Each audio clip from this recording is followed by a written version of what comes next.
আপনি কি জানেন শক্তির দেবী দুর্গার প্রধান প্রতিপক্ষ মহিষাসুরের জন্মকথা? আসলে এই জন্ম ছিল এক অভিশাপের ফল। আজকের গল্পে চলুন ফিরে যাই সেই পুরাতন কাহিনীতে। একসময় স্বর্গলোকে বাস করতেন এক অপূর্ব গন্ধর্ব কন্যা। তার নাম ছিল মহিষী।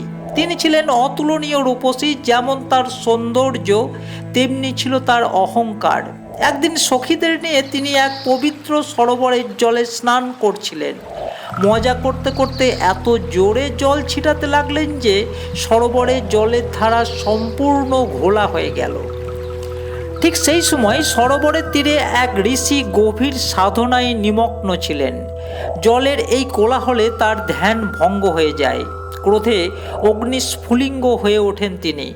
মুহূর্তের মধ্যে অভিশাপ দিয়ে ফেললেন, তুই যেহেতু নিজের অহংকারে অন্যের সাধনা নষ্ট করেছিস, তোর কার্য মহিষের কার্যের সমরূপ, তাই তুই আজ থেকে মহিষ রূপে জন্মাবি। এই ভয়ঙ্কর অভিশাপ শুনে কেঁদে পড়লেন গন্ধর্ব কন্যা। তিনি ঋষির পায়ে পড়ে ক্ষমা প্রার্থনা করলেন। ঋষির মনে তখন কিছুটা দয়া জাগে। তিনি বললেন, আমার অভিশাপ আমি ফিরিয়ে নিতে পারবো না, তবে আশীর্বাদ দিচ্ছি, দিনের বেলায় তুই মহিষী রূপে থাকবি আর রাত্রে অর্ধ নারী অর্ধ মহিষ রূপে থাকবি। আর যখন তোর গর্ভে কোনো সন্তান জন্মাবে তখনই এই অভিশাপ থেকে তুই মুক্তি পাবি।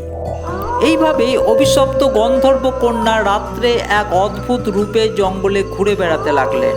একদিন অসুররাজ রম্ভ সেই বনেই উপস্থিত হন।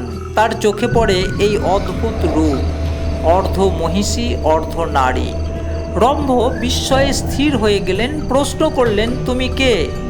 গন্ধর্ব কন্যা সব ঘটনা খুলে বললেন। রম্ভ তার প্রতি মুগ্ধ হয়ে পড়লেন এবং সেই রাত্রেই তাকে বিবাহ করলেন। কিছুদিন পর মহিষী গর্ভবতী হলেন, কিন্তু দুর্ভাগ্যবশত দেব দৈত্য রণে রম্ভ নিহত হলেন। এরপর একদিন সেই অভিশপ্ত নারী এক পরাক্রমশালী পুত্রের জন্ম দেন, যার একাংশ অসুর আর একাংশ মহিষ। সে ইচ্ছা করলে মানুষও হতে পারত, আবার ইচ্ছা করলে মহিষও। এই শিশুই পরবর্তীকালে সমগ্র স্বর্গ মর্ত্য পাতাল শাসন করেন।